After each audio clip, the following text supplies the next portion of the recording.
Start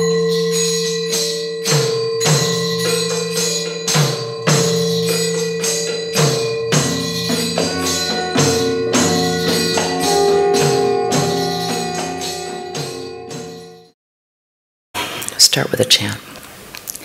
Om Sahana Vavatu Sahana Vunaktu Sahaviryam Karavavahai Tejasvinavati Tamastu Mahavidvishavahai.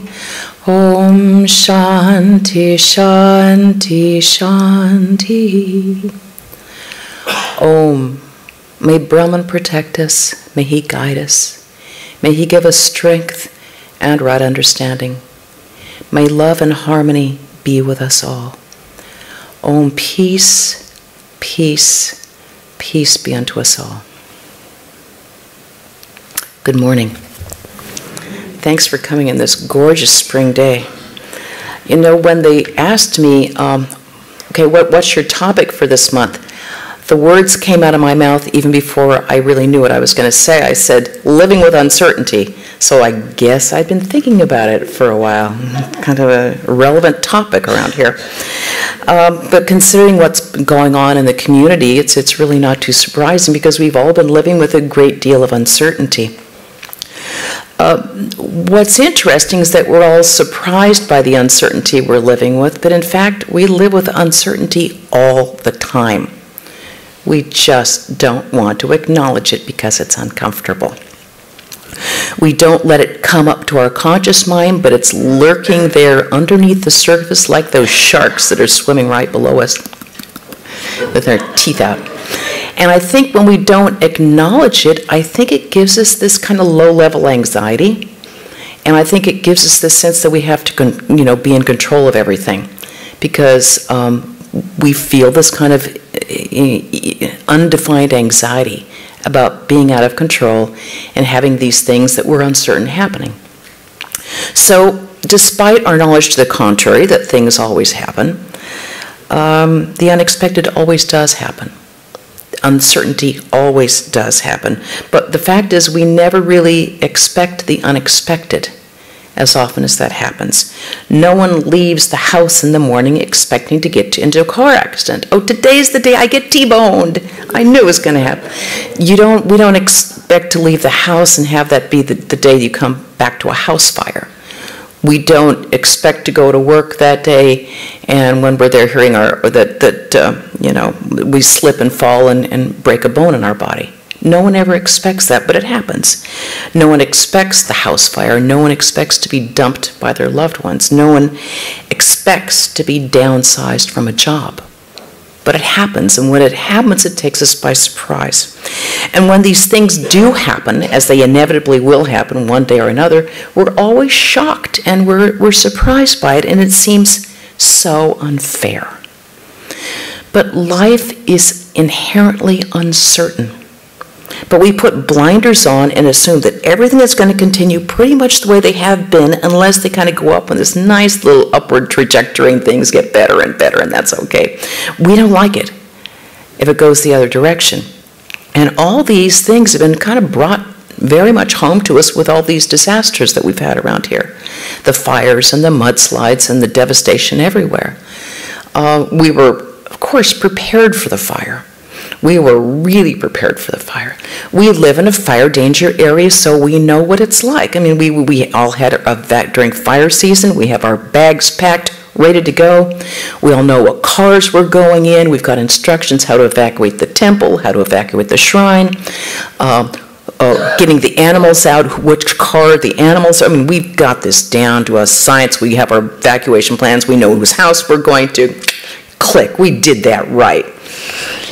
No one expected the mudslides. No one expected. And all that in its wake left such insecurity and this feeling of unsafety, like what's going to happen now? What's going to happen? It left the ground kind of loose underneath our feet. But the very nature of life is that life itself is uncertain. We don't live in a cocoon. The very nature of walking out our door in the morning is uncertain. We don't know when that manhole cover is going to be up. We don't know what life is going to bring us. Life is unsafe. We want our friends to be unsafe. We want ourselves to be unsafe. We want the places we love to be unsafe. But we don't live in that cocoon that we want to live in. You know, we often give classes here in the temple to high schools and colleges. And one of the things we often discuss is what is, in the Hindu or Vedanta tradition, what is real and what is unreal. Well, in the ultimate sense, that which is unreal is that which changes, that which is transitory. And what is real is that which never changes, that which is eternal. So as an example, I'd say, well, for example, my body is temporary. It's going to go. I'm getting these little signals here. It's going to go, and so my body is not ultimately real. The mind will go. That is not ultimately real. And I said, the trees are going to go. They're eventually going to go, and even the temple one day will fall down.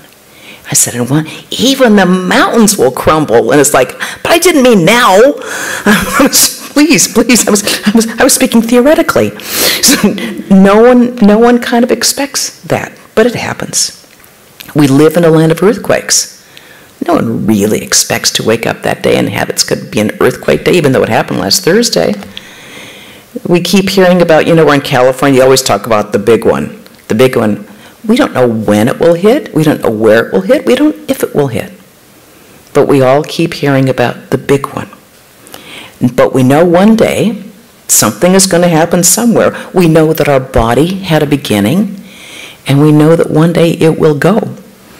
And yet somehow no one expects that it's going to happen to them. Even though we get these signals from the god of death, Yama, okay, I'm sending you these little postcards that things are kind of moving on in your life. Notice the wrinkles, notice the, things are, our family, our friends. Some of our family passes away, even our friends pass away.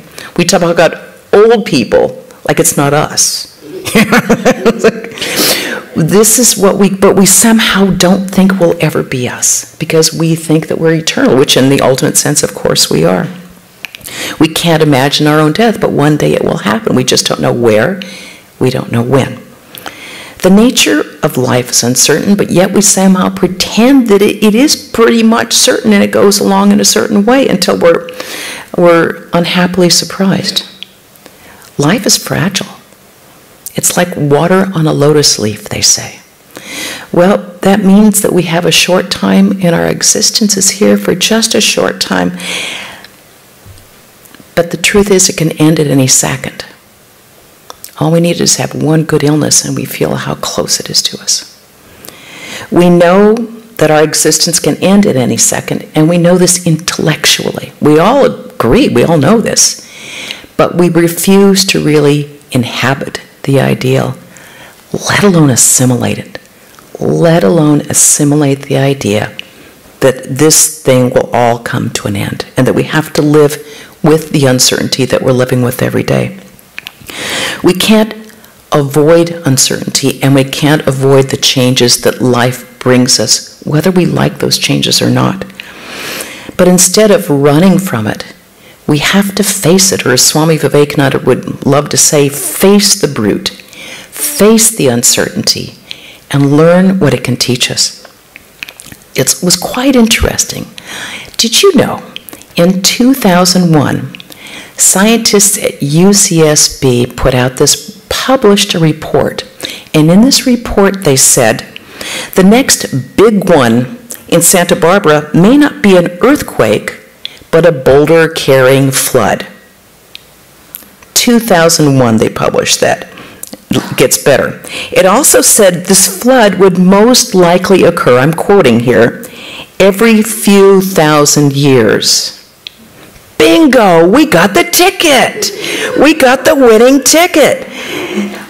A 1 in 3,000 chance. We won it. Bingo! Now, no one objects to a 1 in 3,000 chance if it's the lottery. But no, we didn't get the lottery. We got instead the debris flow, which upended the world here. We got it so everybody the community was eviscerated, everybody was PTSD, including the dogs. The whole community was just turned upside down, and it'll take decades to really recover it. That is the ticket we pulled. So rather than having it feel like it was some sort of a cosmic mistake, or that there was some sort of divine distribution error, this is Santa Barbara, we don't do that. We like perfection in Santa Barbara. No, we can't, rather than denying it or said it shouldn't have happened, we need to own it, and we need to learn from it and see what this has to teach us. The truth is, we never know what card we've pulled and what card we're going to be playing with. It might be debris flow and mudslides. It might be an upcoming fantastic job that we haven't even thought about. It might be your kid calling from school with a broken leg, or it might be a long-lost relative knocking on your door demanding dinner. You're who? What? We don't know. All we know is that the unexpected will happen, for good and for ill. The problem with it is that things being unpredictable is that human beings are generally not happy with uncertainty.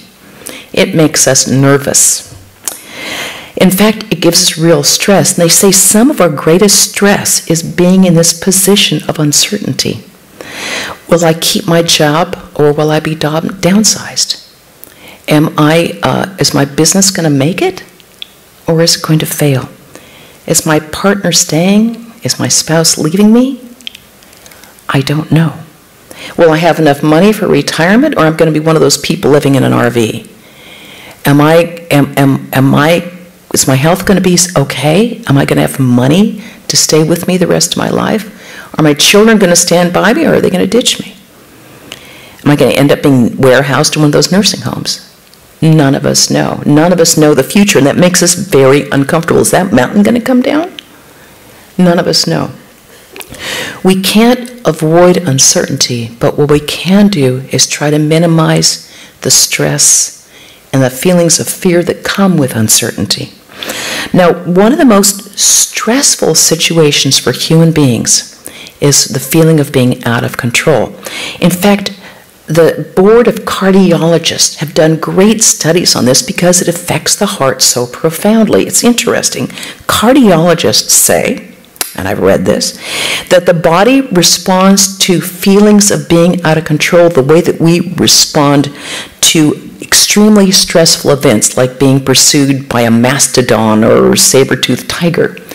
It really shoots our body. It increases the amount of stress hormones throughout our body. It pours out inflammation into our body. It increases the heart rate. It gives us an irregular heartbeat, and it increases our blood pressure, all with the sense of us being out of control. Human beings hate to be out of control. But the problem is, we're never in control. We never have been. We never will be. We never can be. Because we can't control the future. We can't control the universe. We want to determine our future because we want maximum joy and minimum pain. So we want to be able to have the option of being able to move things around so that will happen for us. But the problem is, it doesn't happen that way, and it's good. Because having maximum pleasure and minimum pain is no way to learn, it's no way to grow, and it's no way to gain a deeper sense of what life is about. It's no way to understand what the meaning of life is. So rather than fighting it, rather than thinking that we can be in control all the time, and thinking that life ought to just listen to us and we'll tell it what to do, we need to get comfortable with the fact that we don't have control. We need to let go of the illusion of control because we never had control in the first place. And when we do that, we can kind of take a step back and look at the big picture and say, you know, it's all going to be okay. No matter what happens, it is all going to be okay. Instead of avoiding uncertainty or trying to pretend that it doesn't exist, we need to actually face it, excuse me, and to sort of become friends with it, be pals with uncertainty. And otherwise, if we don't, if we avoid it, if we pretend that it's not there, we'll end, excuse me,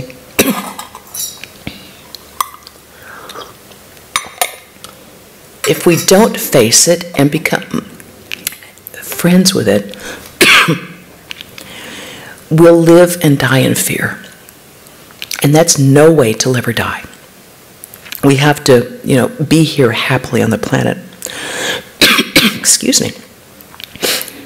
Living consciously with uncertainty gives us an understanding that life is precarious, and because it's precarious, it's really very precious. It's fleeting, it's fragile, and because it's fragile and fleeting, it's beautiful and it's precious. We can't hold on to anything. We can't stay the hand of time. I don't know what I did. People will often say, I wish I could I could hold on to this moment forever. It's like, no, you don't. No, you really don't. It'd be boring. Second of all, you can't. None of us can. We can't stay the hand of time. Swami Asheshananda at Portland never tired of repeating the saying of Buddha, all compounded matter is bound to decay. We can't hold on to it.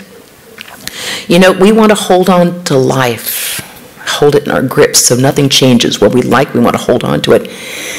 We want to hold on to it the way that they catch butterflies. They catch them and they pin them and put them into a frame. Butterfly's dead. And the beauty was in its life.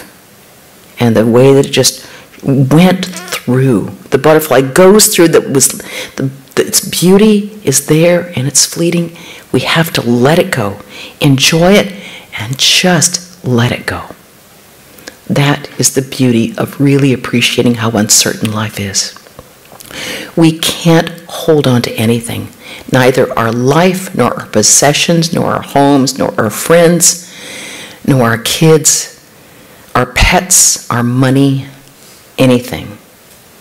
We can't hold on to anything. Like butterflies, these things grace our life, and then they move on, as do we. Sri Ramakrishna said, everything appears and disappears by the will of God. Appears and disappears by the will of God. And when we really get that, we'll have some sense of peace and a sense of a deeper understanding of how the world works. We realize that life isn't happening to us. It's happening for us. When we accept that, we can gain a greater understanding of ourselves and others and what we need to learn from life. When we learn to live with uncertainty, consciously doing so, not doing it unconsciously with blinkers on, we see more clearly, and then we begin to lose our fear. We begin to understand what's really important. When we realize how fleeting life is, we become grateful. We become grateful for that butterfly that just went through our life. We become grateful for all these experiences that we have that we know are transitory. We don't hold our happiness into things that we insist that they have to be here now, they have to be here in the future, or else I won't be happy. We don't hold the bar that high for our happiness. We don't hold that many expectations about what we need to be happy. We just say, thank you, thank you. I know this will not last forever. This makes it all the more precious and all the more beautiful. Thank you. Thank you. This is what life teaches us when we realize how uncertain, how unstable it all is. We depend less. When we realize how fleeting life is, how uncertain everything is, we learn to depend less on external factors for our happiness. And the less that we can depend on external factors to make us happy, the happier we're going to be.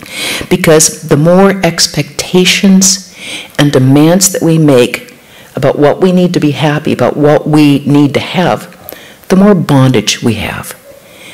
Every bit of bondage brings us pain. And the worst bondage that we can give ourselves is the bondage of expectations. What should be happening. And this is the greatest pain that we can give ourselves, and we do it to ourselves. We do it, our expectations bring us this misery. We have to let them go. Life doesn't work like that. When we learn to live with uncertainty, consciously doing so, we end up asking ourselves the questions we should have been asking all along. What am I doing with my life? How am I using my time? Am I using my time well, or am I kind of wasting my time? Am I kind of floating along on the surface of life, enjoying, just having a great old time? The problem with that, and it's fun while it lasts, I know, it's fun while it lasts. The problem with that is that it ends so suddenly. We don't get notice. It ends. And then we realize that we haven't done the journey that we wanted to do. We haven't put our time into our spiritual life. We haven't done a lot in our inner world that we wanted to do. And we won't get that opportunity again. That's why we can't just float along on the surface of life. That's why when we're given this opportunity of uncertainty, we can ask ourselves, what am I doing here? What is the purpose? What is my role in life? What is my purpose in life? What do I want to do with my life? Am I using my time in the way that really helps me towards my goal? Am I fulfilling the life that I want to lead? Or am I actually wanting to do something else but never just got around to it? Because we never know when the curtain drops. Now, one thing Vedanta is really clear about is that there's the only purpose of life, the greatest purpose in life, is to realize God, to manifest the innate divinity within us. That is our goal in life. Now, we can do that through the path of love, through loving God. We can do that through the path of service and unselfish work. We can do that through sort of discernment about what is real and what is unlasting. We can do that through deep meditation. But unless we put time and effort into our spiritual life now, we won't get the happiness that we all want. That's all we want. We all just want to be happy. We just want a peaceful, contented life. We want some happiness. But unless we do some work on that, we won't have the happiness we want. The happiness that we seek, of course, as we all know, is within ourselves. The Buddha said, "O nobly born, remember who you are." Oh, nobly born, remember who you are. You know, if we could say that to ourselves like 20,000 times a day, we'd be in really good shape. We'd really have a lot of good things going in our life, but we could just remember that. Remember who you are. Who are we? We are infinite spirit. We are unborn. We are dying. We are absolutely free. Infinite knowledge, wisdom, and radiance lives within our own hearts. Remember who you are. Don't think that we're small, puny creatures at the mercy of silly mountains. We're the infinite. Infinite strength is within us. Infinite purity and power within us. Yes, infinite strength, purity, and power is all within us. We simply have to access it. But we can't access it unless we put the time into having some practice so that we can access it. It's there for us all the time. We simply have to remove the impurities in our mind. And then it's there for us forever, for all time. This requires practice. And the practice is all about the 3 P's that Swami Vivekananda never tired of speaking of. And that's patience, purity, and perseverance. Patience, because it doesn't come in a day. Purity, because we have to be really clean with our understanding. We can't delude ourselves or other people what we're up to.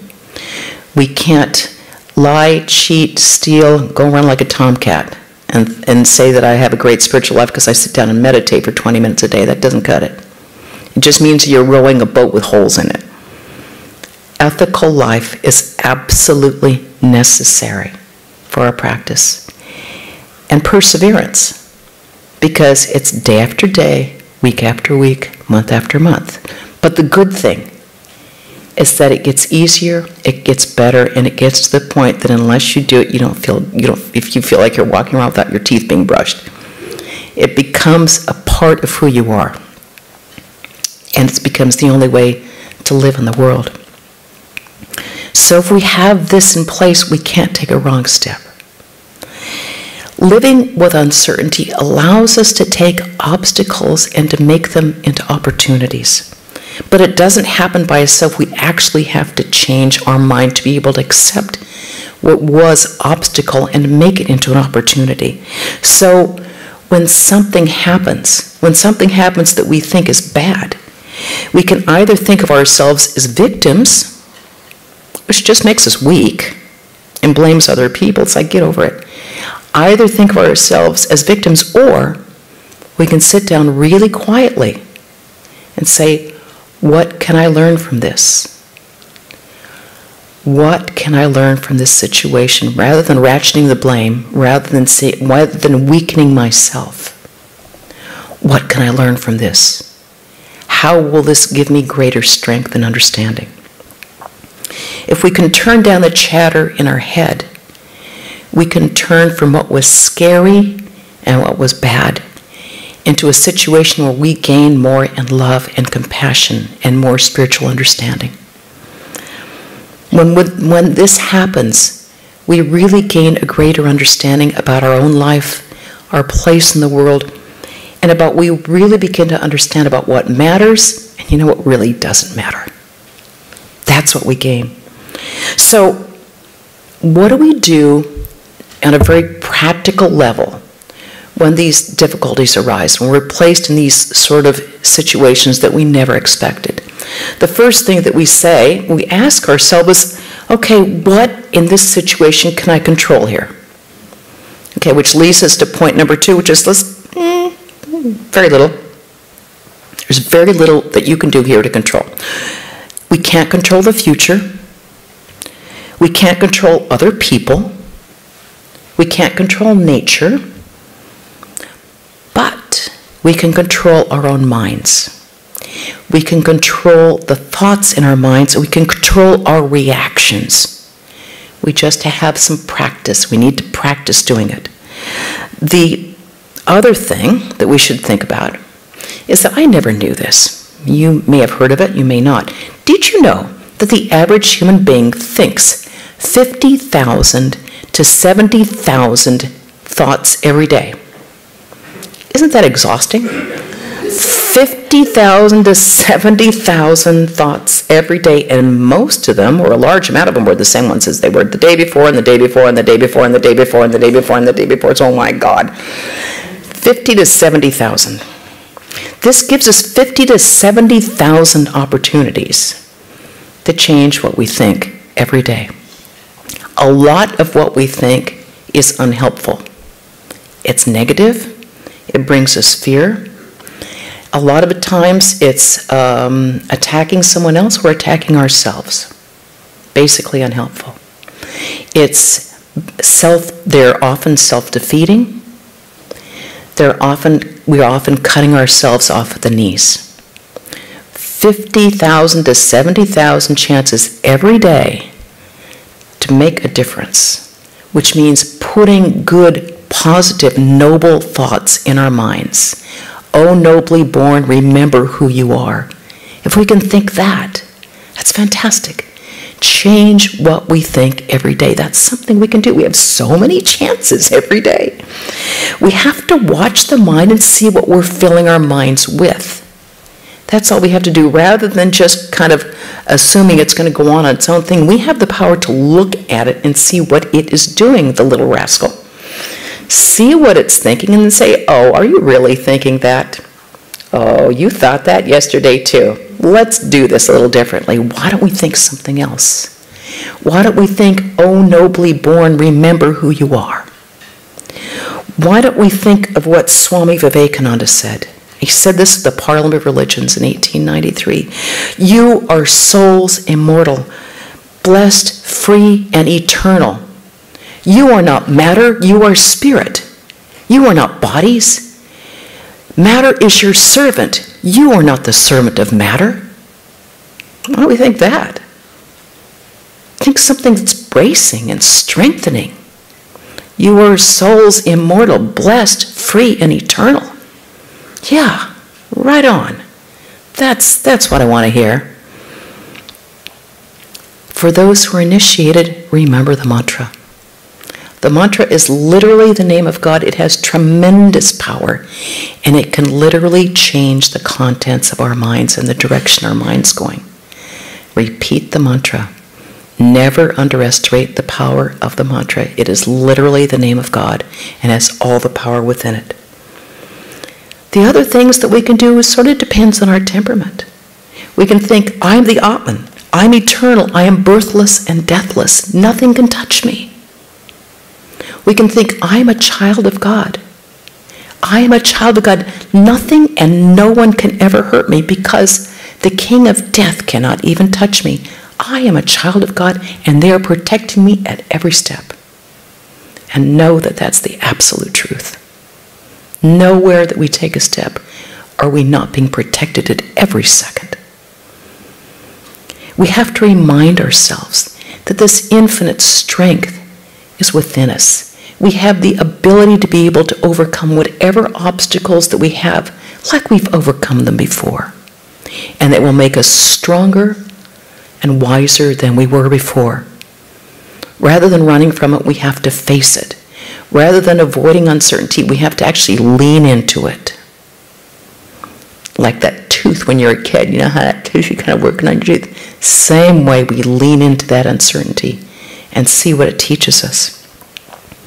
It's also helpful, I found, to kind of take a step back and actually identify the fears. You know, often if we're feeling just fearful, we don't want to open the lid on the garbage can because we're afraid if we open the lid and look into it and see what fears are there, the boogeyman's going to jump out and get us. But if we actually lift up the lid and look down, it's like, meow. It's much less if we actually look at it with that sort of spirit of don't condemn ourselves. Just look at it. Say, oh, all right, there you are. What were you afraid of? I was afraid of the boulders coming down. Okay, what was that going to do?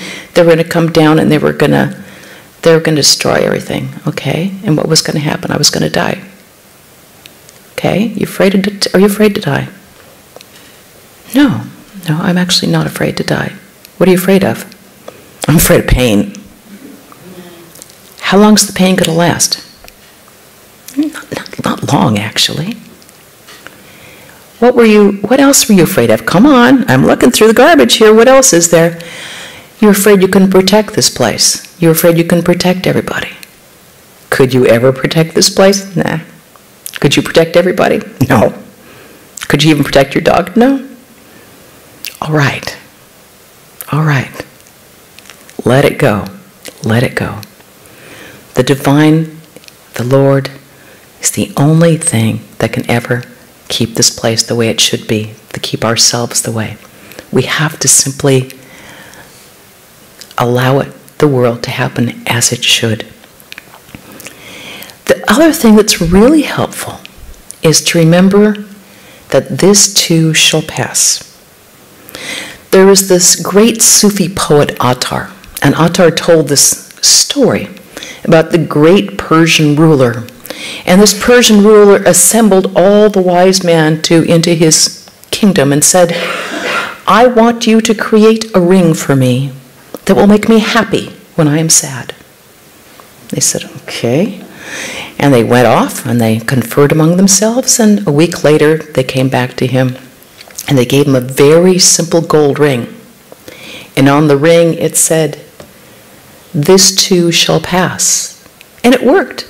So when he was really miserable, he looked and said, this too shall pass. But it also had the opposite effect.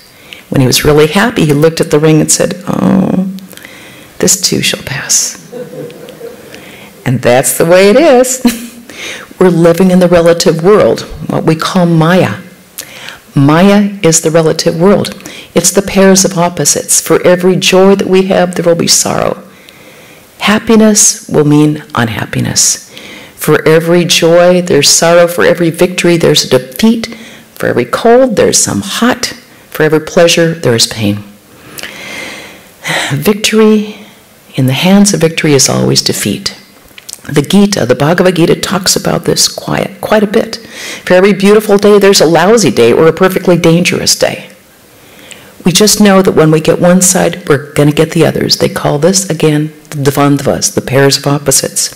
Swami Tyagananda never tired of saying, we have good food because there is bad food. Without bad food, there would not be good food. Okay, great. But as Krishna says in the Bhagavad Gita, the real us, our deepest inner core, is totally unaffected by it. Pleasure and pain, heat and cold, joy and sorrow, life and death. The Atman within us, the only real me there is, the only thing that is eternal, is unborn, undying, never ceasing, never beginning, birthless, deathless, unchanging forever. It can never die the death of the body. That is what we have to remember. The Gita then tells us to do something really difficult, which is to treat pleasure and pain, loss and defeat, and victory the same. To be unaffected. So we should be the same in pleasure and pain, the same in defeat and victory. That's a tall order. But what we can at least try to do is remember not to be so elated in joy that when we come down to a normal state, that we will feel like, oh no, I'm so depressed now. Or that when we go down, when we have a severe downturn in our life, that we can't get back up. By keeping this balance, we are able to not lose our center. We keep balance in our life. We remember that everything, this too shall pass. Everything that come up will go down, including our minds, including our bodies. Everything has in this relative world, there's both pleasure and pain, life and death, joy and sorrow. So when something really difficult happens, what actually can we do? Well, first, we can remember our eternal divine nature. Remember that everything that changes around us, including our bodies and mind, including everything in this external world, does not affect the real me, the Atman, and that's the only me that counts. Because that me is one with the infinite divine reality Brahman. That can never change, and that's totally unaffected by all that. The other thing we can do is to remember the most difficult words that have ever been said. Thy will be done. Toughest sentence in the world. Every day here in the temple, every morning, both the temple and the shrine, we repeat the prayer of Sri Chaitanya, which says at the end of it, do with me what thou wilt. Do with me what you want. For thou art my heart's beloved, thou and thou alone. Ouch. The truth is, in this world we have nothing but the Lord to call our own. Even in everything else disappears, everything else goes away, but the Lord never goes away because that's who we are. It's our eternal divine nature. All of our little loves, all of our loves, our whole life, we've never loved anything but the Lord. The Lord residing within that person. We thought we loved that person for that. We loved nothing but the Lord the entire time. There's a whole section of Upanishad devoted to that, the Pravrajika. The wife loves the husband not for the sake of the husband, but the divine dwelling within the husband. The husband loves the wife not for the sake of the wife, but for the divine dwelling within in the wife. This whole laundry list of who we love and our loves, all of our big and little loves, we've loved nothing but the Lord the whole time. That is what's been calling us our whole life. This incredible love that never disappears, that never grows stale, that never sours on us. Sri Ramakrishna said, everything depends on God's will. Really? Even with that? Even with the mountains? Even with the illness? Even with, yes, it all depends on God's will. You know, as they say in AA, we got to let go and let God. Accept the things we cannot change. You know, there's a poem I like that used to be really popular. It's called Desiderata. In it, it says, You are a child of the universe, no less than the trees and the stars. You have a right to be here. And whether or not it is clear to you, no doubt the universe is unfolding as it should. Living with uncertainty reminds us that everything is fragile and changing and fleeting and uncertain, except for the one thing that is absolutely certain and unchanging and unfleeting, and that is our divine nature. That which is never changes, that which is absolutely certain, that which we can always depend on because it's who we are. Always have been, always will be, and nothing and no one can ever take that away from us, our own divine nature.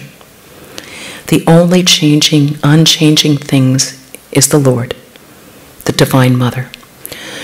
The Divine Mother holds us in her arms the whole time. We're being held and taken care of exactly the way that we should be held. If a baby is in the arms of the mother, what's uncertainty? A baby isn't worried about uncertainty. It's like, I'm taken care of. We have to sort of adopt that attitude if it works for us. Swami Vivekananda said, stick to God. Who cares what comes to the body? Through the tears of evil say, my God, my love.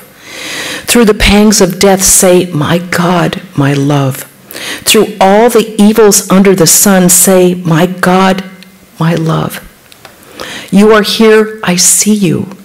You are with me, I feel your presence. I am yours, take me. I am not the world's, but yours. Leave me not. The Lord will never leave us. We can't lose our divine inheritance because that's who we are. You know, they say there are three things that cannot be hidden for long. The first is the sun, the second is the moon, and the third is the truth.